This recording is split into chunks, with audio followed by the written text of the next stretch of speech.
All right. Well, welcome everybody.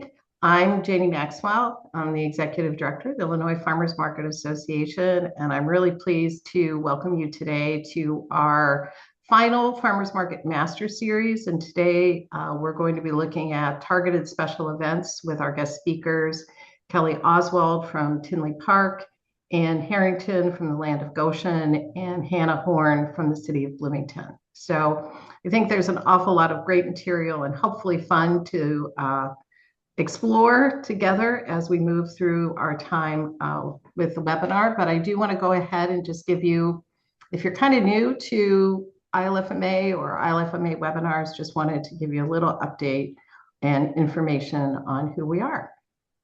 So this is our mission statement. We really do try to give markets what they need to go to their own next level of excellence, whatever that looks like. So wherever you are, whatever resources you might need, we really do hope that you are putting on or participating in the kind of market that you think you and your community will enjoy and benefit from. So we know there are over 300 farmers markets in Illinois. Farmers markets tend to be a little squirrely and don't always report within the systems that we have that they exist. So it's a little hard to keep track of exactly how many markets we have, but we're pleased to say that we have probably at least 300. And I think this past season we had between 30 and 40 winter markets that would be in addition to this number. We do offer training on best practices. That's why we're here today. We do try to understand the barriers and the challenges that are facing farmers and farmers markets. And we do promote the benefits of markets and try to provide resources that we hope farmers market managers and vendors find useful. Specifically looking ahead, in 2027, there is the Everything Local Conference. It's held in Springfield every year. Last year, we had, I believe, 16 training sessions that were devoted specifically to farmers markets. But because it's a very large convening across the food system, there were over 100 training opportunities for people to participate in. And many people find that what's offered for farmers markets you may want to try a different track and go to something that sounds like it's applicable to your market. So hope you'll consider joining us. This is where being a member of the Illinois Farmers Market Association is a true benefit. Last year, typically the registration fee was $100 less per person for ILFMA members. So just keep that in mind as we plan for next January. We're already starting to talk about the conference. So if you have some specific ideas about things that you would like to hear, things that you think would be valuable to you and your market, you can send us an email at info@ilfma.org. Or if you think you have something that you would like to present, something unique about your market, something that you've done that you think others would benefit from hearing, you can also send us an email and say, I think I have an idea for a presentation. We would like to consider that as well. We just finished up our certification course. In fact, I think we have a couple newly certified farmers market managers on the call, as well as some that have already been certified, but the next course will begin in February of 2027. We offer Market Mondays and market meetups. I believe our next market meetup is going to be in Bloomington. And so keep your eyes peeled for information about that. And our Market Mondays are the first Monday of every month from 12 to 1. We do have partners on the call that talk about things that pertain to farmers markets from their perspective, but we also try and make it an open forum where market managers can ask questions and potentially interact with the other market managers on the call to understand maybe what another market does to address particular situations. So webinars, we will be offering a webinar sometime in probably July on planning for National Farmers Market Week.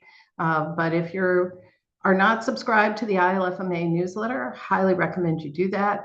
It can be found on our website, which is ilfma.org under, I believe, the news tab. So please go ahead and subscribe so you don't miss any of the great opportunities that are coming up. We do represent farmers markets at the state level. We work closely with IDPH on issues of food safety. Illinois Farmers Market Association is represented on the Illinois Local Food Roadmap Task Force, as well as we partner closely with Link Up Illinois, talking about Link Match, and we work with IDHS promoting the farmers market nutrition programs, the coupons for seniors and WIC participants. The Farmers Market Association actually gets our work done through partnerships. And this is just a short list of all the people that we partner with to expand the impact and expand the presence and make sure that farmers markets are represented across the state.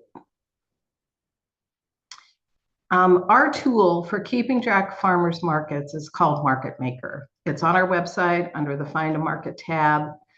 You can access Market Maker directly through this website as well. But it's the place where you create a profile about your market. It's completely free. And then it becomes a part of the shared database that we have with many, many other local food organizations in Illinois, and it's even shared outside of Illinois as well. So if you don't already have a Market Maker profile or you haven't updated it yet for 2026, please make sure that you do. And if you have any difficulty with that, there's some tutorials on our website about how to set up a profile, what to put in your profile, as well as you can email info@ilfma.org, and we'll make sure to put you in contact with a representative from Market Maker that can help you. So please, please, please, please. It's also great for your market because we are finding that in the Google search engine, if you have a lot of information about your market, then your profiles tend to rise to the top when somebody says, find a market near me, and you'll find it through Market Maker. And so I highly recommend that you participate in this. It also gives us a more accurate count of the number of farmers markets in Illinois. We do have a resource tab as well. I just encourage you to peruse the resources that ILFMA offers. There's a lot there, not only for you, but also for your vendors. So again, you can refer people to look at the resource page if there's anything there that might be of help to you. We're excited. We've started partnering with an organization called Hy-Vee. I know it's spelled differently than the Midwest grocery store chain, but they are a software company that puts together a software package for farmers markets and event managers to streamline kind of the paper nightmare and the vendor coordination that goes into managing a market. If you're interested in that, again, there's more information on our website, and you could schedule a time to go ahead and look at their software and see if it might be of interest to you. There is a big discount being offered right now if you are a member of ILFMA. And maybe most importantly, if you are a member or if you are not a member, Hy-Vee will cover your membership fee for a year to mitigate the cost of maybe adding membership and working on adding the software to your market. So that's, again, something to consider as you think about moving forward. And today's a little bittersweet for me. This is my last ILFMA official activity.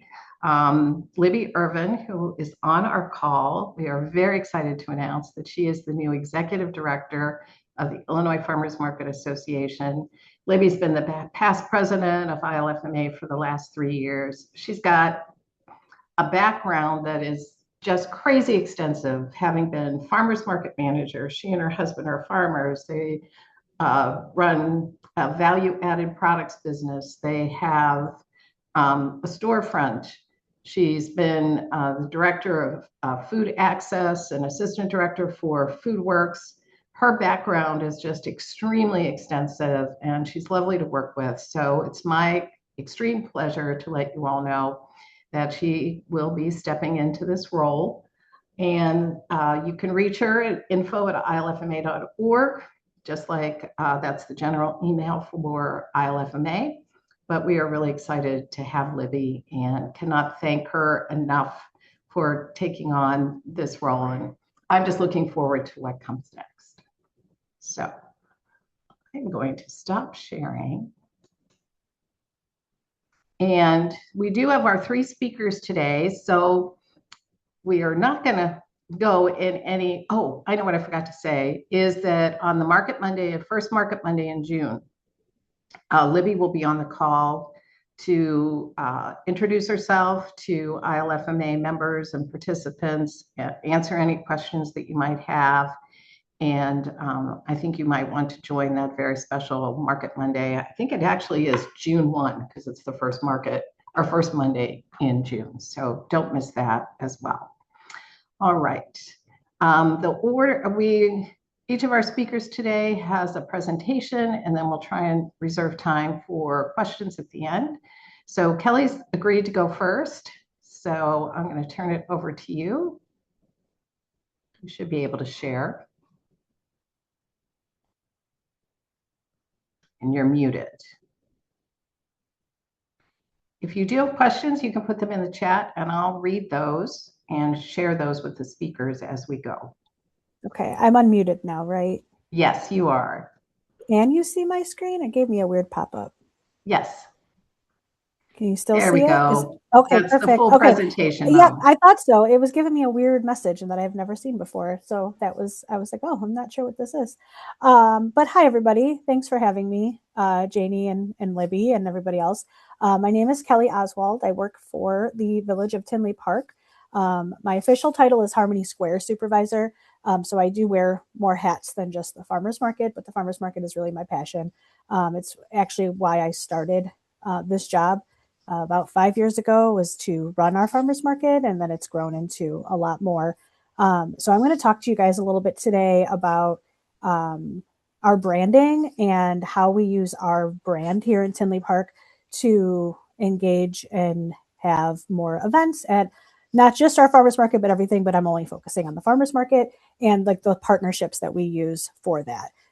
So just a little bit about myself. I'm a wife and a mom of 1. I live here in Tinley and I work in Tinley. I'm actually walking distance from my office and the farmers market, which is lovely. I have 16 years of retail management experience. That's my prior life. But I've worked here for the village now for 5 years. My responsibilities outside of the farmers market include Harmony Square, which is a public access space that is used for over 200 events a year. We just opened last July, so we have not quite hit 1 year open yet. But it has a water feature, splash pad. We do game nights, concerts, farmers markets. We just had our spring art and garden market. In the winter, it turns into an ice rink. It's a lot of fun. I also am in charge of our public art initiatives. So the biggest one is our Benches on the Avenue, which has been around for about 20, I think it's 25, 27 years. And it's a large project. It's themed every year. This year's theme is Party in the USA to celebrate America 250. And we have artists that create these larger than life 3D benches that are on display from May to October. And it's a really well-loved project in the community and regionally as well. So if you guys ever want to see that, come out to the farmers market, you can walk and see all the benches because they're all right together. But a little bit about us and Tinley is that if you are familiar with Tinley Park at all, we are synonymous with our large Live Nation amphitheater. Most people have probably been to a concert at what is now known as Credit Union One Amphitheater. It used to be known as the World Music Theater, the Tweeter Center, the Hollywood Casino Amphitheater. It's had many names. So because of that, our brand is Life Amplified. So everything we do really revolves around music here in Tinley Park. So we have our Tinley Park Life Amplified logo. You see the guitar strut there, and then Harmony Square to kind of integrate into that Tinley Park logo. So with that said, our farmers market, our big focus at every market is to have live music. So music, I went one too far. Music partnership is huge for us. I have so we start so I'll go back to the date and time of our farmers market because I kind of skipped over that. We run on Saturdays from the first Saturday of June until the last Saturday of October. This year we're doing it the fourth Saturday of October, because that last one is actually Halloween and we're not doing a Halloween market. So October 24th. So it's about 20 weeks. And we're from 8 a.m. to 12:30. We kick every farmer's market off with free community yoga. We have a yoga instructor that comes in and she does a yoga class right on our turf and our green. And it's open to everybody, all abilities, all levels, all ages. We provide chairs if people need them. I have some mats available if people just want to join it and they don't have anything with them. You could just sit on the turf and do it there. Our yoga instructor is amazing and she does a really great job making sure that it's available to everybody. It's weather permitting, obviously. So if it rains, we do have to cancel. But I would say more often than not, we have a great weather. And we usually get anywhere from like 15 to about 40 people out here, depending on the weather. If it's really hot, we don't see as many people participating in yoga. But the early season and late season, it's pretty packed. It's pretty packed out there. People really like it. And then at 9 a.m. every Saturday, we kick off our music. And it's really a big part of what we do. I spend, outside of vendor selection and layout planning, selecting our music and our themes for our music each Saturday is probably where I spend most of our time. It's probably like my third highest thing. We select local musicians. Most of our musicians that we use here are local talent from Tinley Park or the very surrounding areas. I bring in everything from soloists to full bands. I have a budget that I work with, and I just kind of fit it and massage it into the budget. We've had blues artists that are in the National Blues Hall of Fame. I've had jazz artists. We have a brass quintet that plays every year. Tinley Park hosts a large Oktoberfest event. So that weekend, I always have a polka band. You can kind of see them in this picture. It's a little blurry, but they come in the lederhosen and the whole 9 yards, and it's a blast. It's probably one of my favorite days of the year. We have everything from country to pop to a DJ. We try to hit every genre of music that we can. Live music is part of everything we do in Tinley Park. So there's not an event that we host in this community that doesn't have some kind of music at it, whether it's live or being played over a speaker. It's a huge part of what we do, and it's a big partnership for us.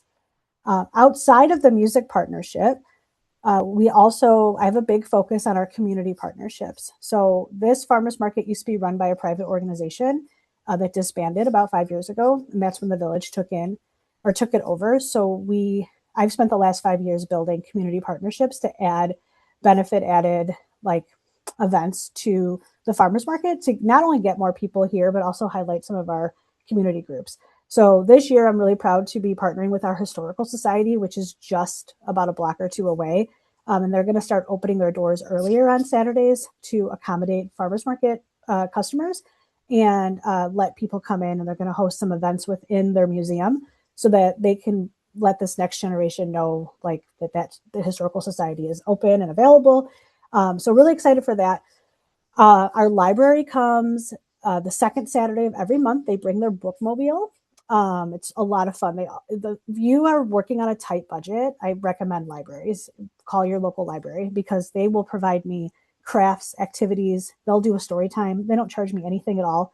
And it's wonderful. And it's really great. It's great for them because it gets them out in the community and they're really happy. And then it's great for us because there's always button making and crafts. And it's just the kids love to see the bookmobile. We also partner a lot with our public safety. So the third Saturday of every month, our fire department comes out with their nonprofit that they work with called Project Fire Buddies. They usually bring a fire engine. They talk about fire safety. The kids get to go on the trucks. And then in October, I always host a big touch-a-truck at the farmers market. So you can see this picture here has, a dump truck and a snow plow and a fire truck. And then our police department comes out. And then I'm also really proud that every week I offer one, maybe two, depending on space, free tents for local nonprofits. So they can come in, they're not allowed to sell anything and they're not allowed to ask for donations, but they can advertise their nonprofit, any events they have coming up, and they have to have some kind of value added activity. So it could be an activity for families, it could be a spin wheel with prizes, coloring sheets, chalk art, whatever they want to do, just to kind of get people to their tent, but then give us something else to talk about and advertise the market as well. We don't charge anything for those spaces, but they do have to apply. There's a separate application process that we have. But those partnerships have really helped us bridge a lot of gaps and add a lot of value added activities to our markets with little to no cost associated with them. The last thing I do is we are located in a downtown area, so I partner with a lot of our restaurants. It's good for our vendors, it's good for our customers, and it is good for our local businesses here in town.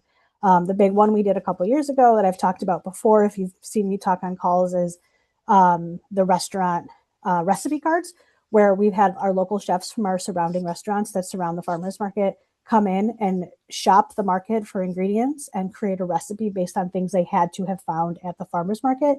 The only exception being like your pantry staples, things like mayonnaise, stuff that we may not carry. Your market might carry, but we don't. So there could be some things there that you wouldn't be able to find, but most of it should be available in your pantry. And all of our restaurants handed these out. We handed them out at the farmers market, and it became like a shopping list, and people get really excited. And now my chefs are like knocking on our door, like, when are we doing this again? So we can't wait to start this again. It's a ton of fun. It supports, not, like I said, not just our vendors, but just the local community as well, because we are surrounded by, I think it's 6 family-owned restaurants that have great chefs, wonderful menus, and just a lot of fun and excitement. I know I'm kind of going through this stuff really fast. So there's 2 more people to talk. So obviously I'm here for any questions that you might have. If you guys want to ask anything else, or answer any other questions. So I put my information here. So this is my email address, our website, and then the Harmony Square website, because we do kind of work off of both, and then our Facebook link. But overall, my biggest takeaway since I've been doing this for the last 5 years is to really brand yourself. And we were lucky to lean into the brand we already have, and then be able to use that as a way to try to stop sharing. It's not letting me. But use that as a way to incorporate the activities into our market and have a really easy value added way to do that. So thank you guys. I'm not sure why it's not letting me stop sharing. I'm trying to. Oh. There is a question about whether you'd be willing to share what your budget is for live music. Yes, let me. Oh, here it goes. Okay, my links, it's all acting funky. So our total entertainment budget for the season is $7,500. Our vendor fees for our 20-week market is approximately $400 per vendor. We're really lucky here that we don't have to provide bathrooms, because we have public bathroom access, which used to be one of the biggest things that ate up my budget every year. So I was able to add some more budget to the entertainment. So I spend, between yoga and music, $7,500. Thank you. Thank you for sharing that. You're welcome. Any sampling of the recipes in a tent at the market, or do they use the restaurant sample at their place during the market? That's a really good question, Hannah. So we do not do sampling because of those recipes at the market. So most of the restaurants added it to their menu, like their specials, which was really exciting. But we do have a few vendors, our pork vendor, and who else has done it? There's been one other that's done it in the past, that do partner with those chefs, and those chefs then will come in and sample at their tents other items as well. So like last year, our pork vendor, our hog farmer, he partnered with one of the chefs that has done this for the last few years. And every month they came and they did a demonstration or sampling event of a different pork product, whether it was the bacon or the pork shoulder or his pork burgers, things like that. So, wow. So that was actually really great, because then I didn't have to do anything. He handled that all on his own. Right? Right? I helped him. I printed out some signage for him because I had the access to the big printer, and I advertised it a few times on our social media, but he did the heavy lifting for me. Well, that's great. Thank you. And it's really fun to hear basically what what started has continued to grow and take on a life of its own. So that's very exciting. Yeah, I will say this year we put out our vendor list. I think it was 2 days ago. We finally unveiled like our full vendor list and flyer for the year. And I've received more questions on the event schedule than the farmers market than I have on the actual market itself. Because people want to know, is there still yoga? When's the music? What day is the library coming? Like everybody is like super excited to know that. So it makes me kind of proud, because all it's doing is just bringing more people to your vendors, and they're spending more money. That's great. Well, thank you again. Thank you, Kelly. Yeah, no And problem. Thank you guys. I'm going to turn it over to Anne. Hello, Kelly. That was awesome. I love that collaboration with restaurants. That's something we've been trying to figure out a good way to do that. Our downtown is under construction right now, and it is really tough on the brick and mortar folks. So trying to incorporate that would be a great way to help bring them in. So thank you for that. I'm gonna share. It's gonna be awkward because it always is. Let's see. I have faith. I do it. I don't know why it never works when I need to do it. If I practice it, it works like a charm. So you're good, Anne. Is it working? No. Hold on. Here we go. There we go. It's starting. Yeah. Okay. Right now we see your screen. The whole thing. And let me go to my slideshow. There you go. Is that good? Yeah. You should take my name out of the middle of your screen though. Oh, all right. All right. Thank you. Oh, right. No, we lost it. I know. I know. What a silly thing. Okay. Here we go. There we go. Mm, You should just be able to minimize it, shouldn't you? I'm Or pretty move it sure- off. There we go. There you I don't go. know. You did it. I don't know how it happened. All right, It just but we did. still don't have presentation view. Boop. There we Now go. what? That's it. All right. Thanks, friends, for bearing with me. So my name's Ann Herrington. I'm with the Land of Goshen Community Market in Edwardsville, and director of the Goshen Market Foundation, which is a 501c nonprofit, 501c3 nonprofit that is sort of the umbrella that the market now falls under. We've been going in our same space since 1997. This year, we are moving to a new location in downtown because of that construction that I mentioned, which has had some new challenges and also new opportunities for us. So just wanted to share that with you. The first thing that I think is important when you are looking at events that you want to put on, you choose the right events for you and your market, just like Janie said, how ILFMA is here to help your market be successful. You need to choose events that are right for you. This is our 2026 season schedule, and these are sort of our special event activities that are going on. I am mostly just super, super proud of the fact that we not only have events, but we have them scheduled. This schedule was prepared for opening day, which is huge. And all of these partners that we have listed know that they're our partners and that these are the days that they're supposed to be there. And if I that is such a huge amount of growth that we have had since I started in 2022. So we've come a long way.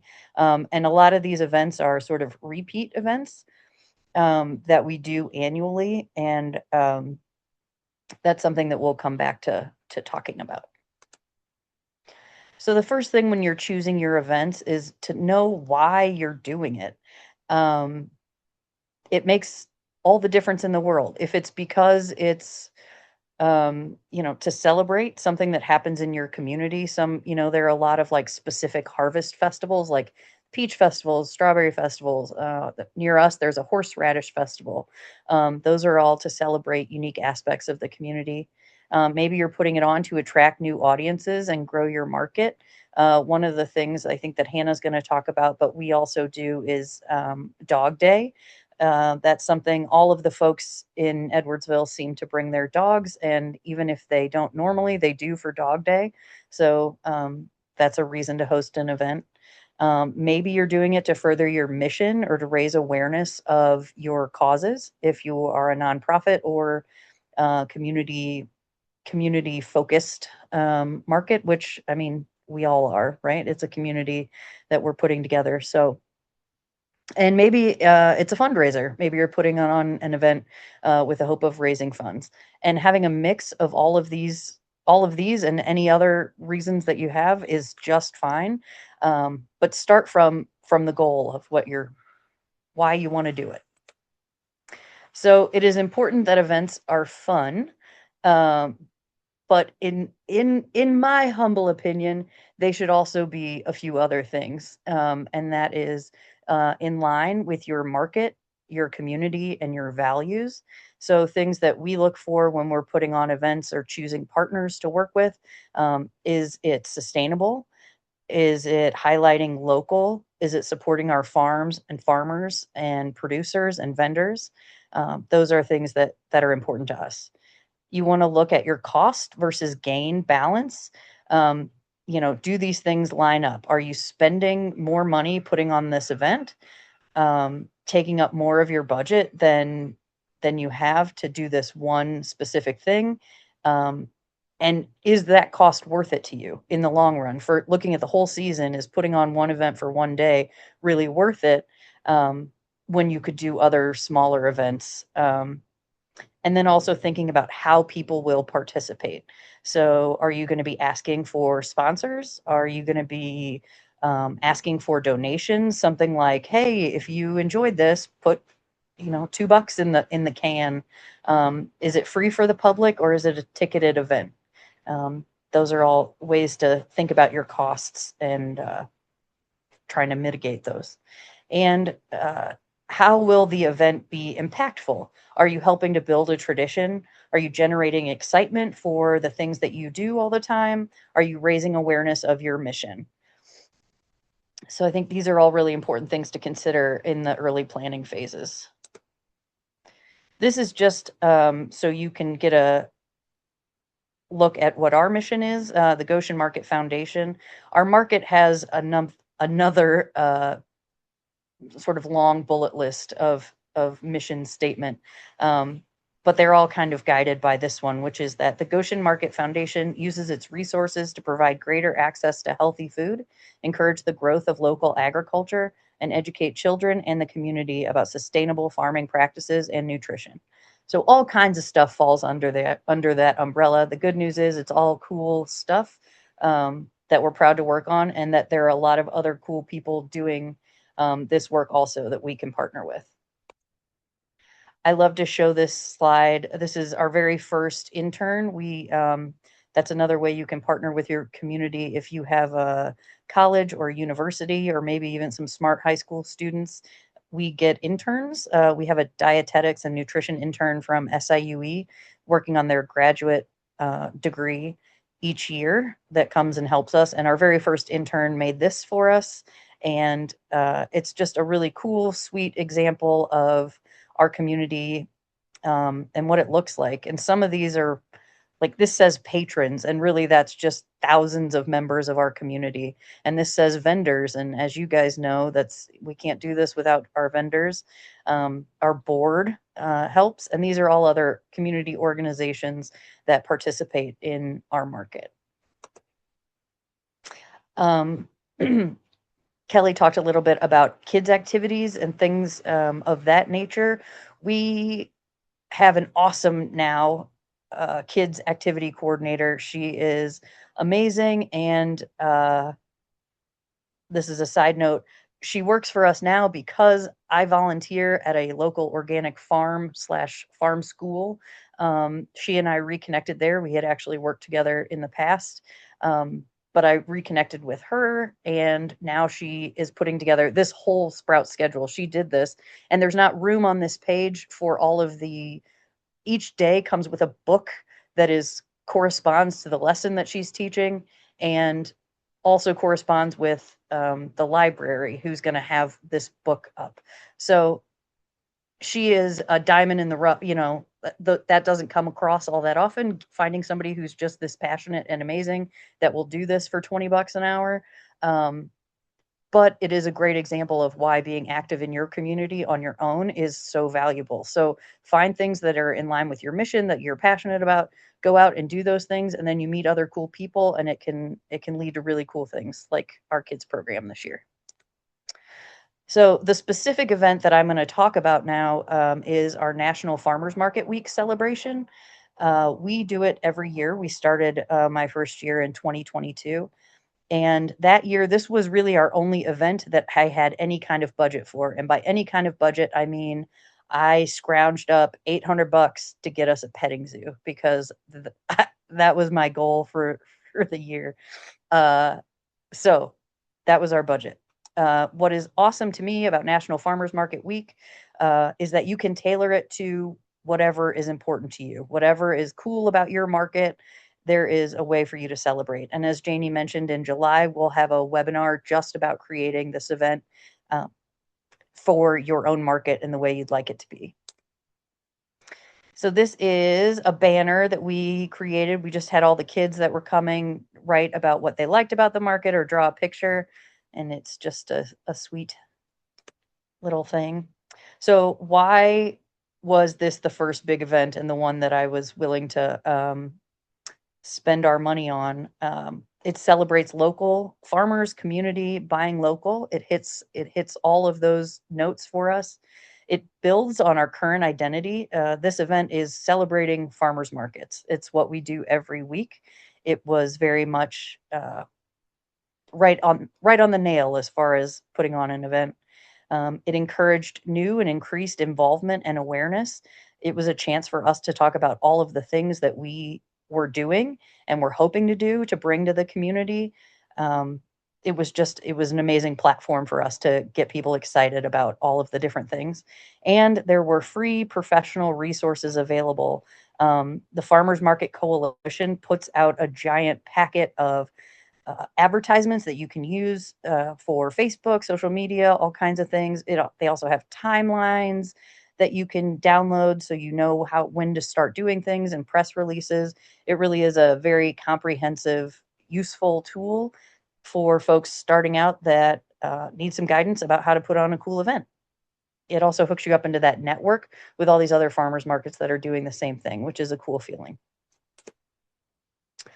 So for our National Farmers Market Week event, we chose to lean into traditional, local, and family-centered activities. As I said, petting zoo, this is a highlight of my year every year, probably of my career. This is just a timeline here of 3 of the years. The first year we had 8 animals. The second year we had pony rides and 12 animals. Year 3 we had pony rides and 9 animals, because bigger isn't always better. As you're growing these events, like we found out that having 12 animals wasn't great because 2 of them were rabbits and they were too hot. This happens in August and they looked miserable. And another one was a real angry duck. And it was like, we don't need duck bites. So just because there is an extra large package, it doesn't mean it's the best option. So just as you're growing, just keep in mind your values, your mission, all of those things. Let those things guide you. These are just pictures because it was such a cool, sweet, fun event. This was a beautiful cow. Here's me and a donkey. We've done this 4 years. There are 2 more pictures of me and the donkey. They just didn't make it into the slideshow. So the other activities that we offered were watermelon eating contests for the kids. We had face painting. You saw the picture of the banner. We also used this as an opportunity to introduce our partnership with Feeding Illinois. We were a pilot market for farm to food bank, so collecting seconds and gleanings from our farmers and paying them for their picking and packing cost. We were able to get a trailer from the St. Louis Area Food Bank and have it make sort of a big announcement about this program at this event. So that was free press, free publicity for us. We had a big crowd, so it was fun to make that announcement. Banner making, we just had a big sheet of paper and had kids draw with markers. Face painting, we had a local church that does face painting sometimes anyway, show up and do our face painting for free. Our vendors donated the watermelons. We try not to ask our vendors to donate too much, but in this case, they were happy to do that. We got a few from a few different vendors to cut up and do the watermelon eating contest. And the kids loved it, but I think the parents loved it more. There were a lot of pictures and a lot of kind of competition with the parents, but it was fun. And we gave away free market t-shirt to the winner of each heat. We did 3 different rounds. So my final note on that event, and when you're planning yours, keep your community, your mission, and your audience in mind. Use your community connections, those having those free spaces available for folks in your community, it's huge. It lets them know that you're there and you're there to support them. We also do a donation drive each month. We partner with a different nonprofit in our area, just because we are a community event where people show up. It gives them an opportunity to help and bring things that they wouldn't necessarily, that they're not using at home, and to be helpful, to feel involved. So that's just another way that we give back to our local community nonprofits to keep them afloat and keep them involved in the community. Always update and ask your sponsors, tell them what you're up to. A lot of times they're happy to show up with some other resource or to sponsor something. And then, plan an event that you're going to enjoy, that your community is going to enjoy. And that is the key to it. This is my info. And these are our 2026 sponsors. Look at that. It's this year, and this is already ready. And we just opened last week. So there you have it. There is a question about whether you needed a health department permit for the water eating contest. No, we didn't. Would we have needed, we did specifically, sorry, the first year we did call the health department and say, this is what we're doing. Do we have to get a sampling license? And they said, no, you're fine. So. Good, but you did ask. Okay, great. Okay. All right. Thank you. Thank you so very much. And I'm going to turn it over to Hannah. Okay, I'm hoping you can see my screen. Really good? It's coming. Yes, we're good All right, to go. Amazing. Okay, I'm going to shift myself. This is the problem of the 3 screens. Hello, I'm Hannah Horn. I run the downtown Bloomington Farmers Market. I am also our newly installed president of ILFMA. Ta-da. So I'm just going to be talking about how to turn your market into more. As Anne already alluded to, I love Dog Day, so I will be talking about Dog Day. But just a little bit about the downtown Bloomington Farmers Market. See, I'm not cool like Anne and Kelly, and I don't include a slide about myself, but I would love to talk about my market. Anyway, we're a year-round market. Indoor, we're November through April once a month, and then outdoor, we're May through October every week from 7:30 to noon. I know we're an early market for most of the state. It's gross, trust me, but I inherited this schedule, so I don't know what to do at this point. Producer only market. So everyone must make, raise, grow exactly what they sell, produce meats, eggs, cheeses, etc., artisan products. Live music every Saturday. We are pet friendly, as I kind of already said. We do weekly children's activities, and then we also host 2 separate nonprofit booths. Just to kind of give you an idea what that looks like. One is a bake sale booth. We actually added 3, so I kind of have to correct myself, but it's fine. We now host 3. So one is kind of a rotational bake sale booth where churches and local nonprofits can come in and raise funds for their organization. They have to be a 501c3 or a government organization or something along the lines of that, and have some documentation associated with that. And then we do themed markets. So Dog Day, I'll be talking about, opening day, Howl at the Market, and then National Farmers Market Week. And did such a great job that I don't feel the need to talk about National Farmers Market Week. So keep it moving. All right, outlining your goals. So similar to Anne, and I love that she talked about this. I think it's good to outline your goals before you jump in the deep end. The community opportunities are great, but you also want to make sure that they are a community opportunity that works for you, right? So as Jamie talks about every single year, a SWOT analysis is a great way to do that.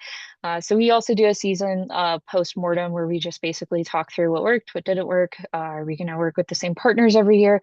If we were missing something or we noticed that people maybe didn't have stuff to do during a certain particular time of year, how can we maybe expand or change that? My suggestion to you, because I inherited a market that wasn't really doing a whole lot of activities, choose 3 events or mini events to host at your market. This could be season long or select dates. So just choose 3. It doesn't have to be overly complicated. And if your season has already started great, you can still choose 3. It's going to be okay. And if you've been approached by a community partner, make sure they align with your vision first. So similar to Anne said, look at your vision statement, like your mission statement, make sure that things work for your market and they're not just randomly showing up. I don't know why the example always comes to mind, but chiropractors love to try and get in our market. We do not allow that. It's not really our vibe. But maybe it's your vibe, and that's great. Take a beat. It's a marathon, right? So your capacity is more important than adding things, right? You have to have a good sustainable market first and not burn yourself out. I would also just caution barriers to entry for the public. So I think Kelly did a really good job talking about that. So when she does yoga, she offers chairs and stuff like that. So if folks are differently abled or maybe have different accessibility needs, or balance issues, they're able to still participate. And I think that's just such a great way of getting that done. And then when in doubt, ask for help. All right, that's going to be the big thing. Um, Putting your partners to work. All right, so we do monthly yoga with Yoga Lab.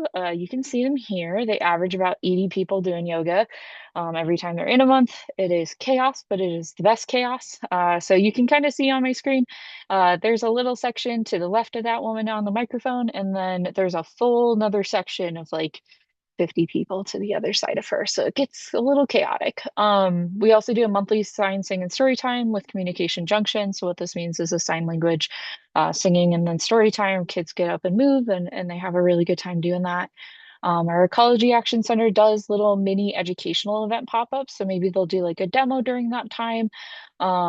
Master gardeners do pruning demos, how to revive your herbs if they're starting to look real wilty during the summer. And maybe what are you doing wrong when we're talking through draining pots? They have a very fun clear glass, it's like acrylic half pot that they can show you different layers of things that should go inside of your soil and how to make that work. And then we also have a really strong artist community because we are in a downtown. So we rely on our artists pretty heavily. We have monthly demos with our Plain Air of McLean County group, photography with your phone. We had one of our professional photographers come in, and then we did a portable mural board a couple years back. That was super fun. The kids went crazy with it. Just, I would caution, have someone monitor your mural board. Otherwise, that can go astray real quick. We also do 10-minute portraits, live portraits for tips. And then we also partner with Illinois Art Station. And I'm like seeing the chat, so I'm just gonna click here. Oh, what time is the yoga session? Sorry, I'm gonna answer while we're going. The yoga session is usually at 9:30 or 9 o'clock. I might be 9. Might be 9. Correct me if I'm wrong, but I think it's 9. Goes for about 45 minutes, and then they talk through like adjustments, which is kind of cool. I will say too that our yoga partner does a great job. She's also was a vendor at the market, which then we got her into a brick and mortar and stuff like that. Kelly, Cairo, no company's gutters are always trying. Yeah, same. Okay. All right. I'm gonna keep rolling. One of our weird things that we added, we have a great game store inside of downtown. So now we're doing live action role play, also known as LARPing, at the market. It's chaotic. We haven't done it yet, so fingers crossed. This will be new this season. I'm having big feelings about it, but I'm hoping it goes well. And then Bloomington Bison did like a little kid hockey shootout at the market. So they did some giveaways associated with that. So they posted a schedule, and that's what I would really like to emphasize when you're working with your partners. Make sure it's a partner that is like fluent in reaching their community. And what that means to me is that either they're good at social media, right? And that's incredible, or they have it posted maybe where members of their community are going to come and look regularly for a schedule of what they're doing. They advertise it in advance. It's not day of. They're like, hey, we're at the market. You might want to come. And that's what's really helped us is when we choose partners, we make sure that like, how do you work with your community? If we're going to take the time to work with you and build you into our schedule, well, make sure you're doing your job too. All right, dog day. Everyone loves a furry friend, am I right?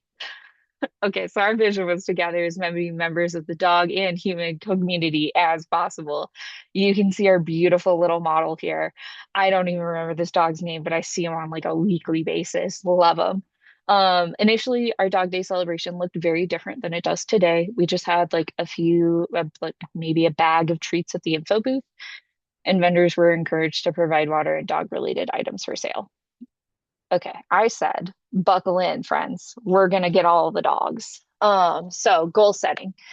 Kind of, I was like, all right, let's get as many dogs as possible and safely get as many dogs as possible into the space. So during this day, this is one of our few times a year that we actually use a people counter because we moved away from that because we unfortunately don't have time. Great problem to have. But we do have a people counter on dog day just for the dogs. We do count other animals because we do get cats, bunnies, snakes, lizards, birds, Yeah, it's getting a little intense. I don't really know what's happening, but it's great. Um, One of our community partners that we would like to highlight is working with our rescues and shelters on site. So we are around a museum which has a lawn, and so we set up a bunch of those rescues up on top of there so that people can come look at dogs that are for up for adoption. We also had some cats up for adoption too.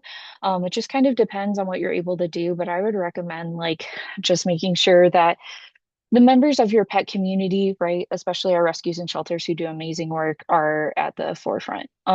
Pets are trick vendors. So we started moving towards this a couple of years ago of like working with local vendors who maybe just did pop-ups of like bandanas and stuff. They didn't want to do a full market season. So I said, bet, say less. We do a dog day. How do you feel about doing one day a year?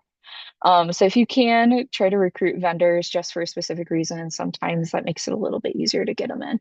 And then more giveaways. So now we do the bandanas that our beautiful model here is wearing. We do a different color every year. This year's hot pink. Let me know if you want one. And then places for dogs to cool off and take a break. Okay, bet, Anne. You have like 5 dogs, don't you? 2? Okay, all right. Um, anyway, find a place for your dogs to cool off and take a break. Paw pads get hot, especially if you're in an urban area. Just make sure that it is asphalt safe. And then we also post warnings if it is going to be hot for dog day to like make sure your dog's wearing some shoes. And maybe you don't want to bring out your 12-year-old poodle that is probably falling apart and has seen better days. Probably don't bring them. But yes, this past year we connected to 4 different shelters in the area with capacity for pop-ups. So they did puppy picks. This is also a good little fundraiser for them too. So they were like, you can take a picture with a puppy for $2.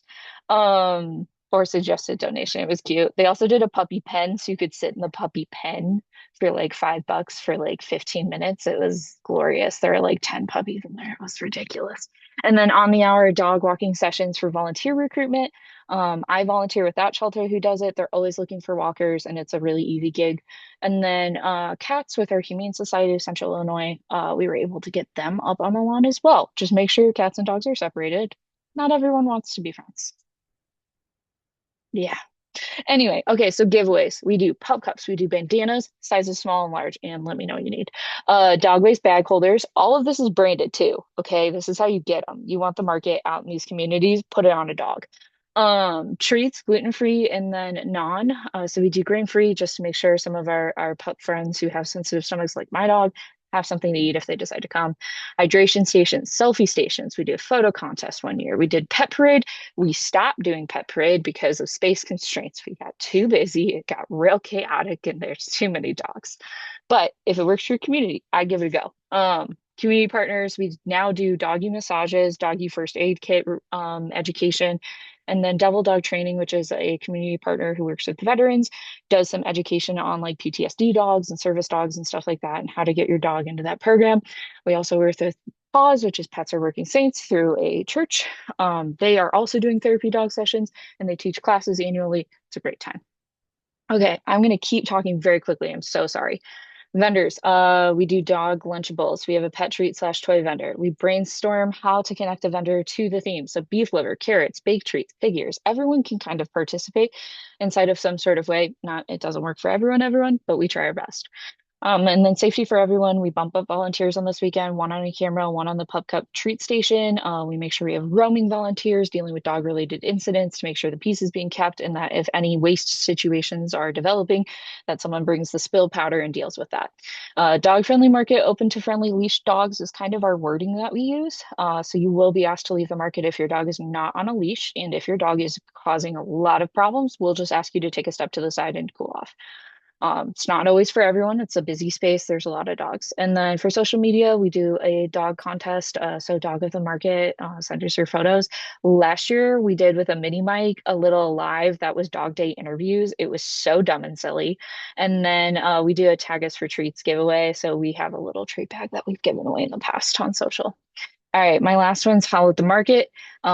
This is an inherited event, and I think I can get it down in a minute. Inherited event, kind of a flop when I got it. We now do a scavenger hunt with education. This is our last market of the year, so we do a Halloween themed market. We get kids moving around the market for club carrot tokens. We do Halloween trivia for the adults at the community information booth. You can see my volunteer here is wearing a cicada costume. She talked about the cicadas that year.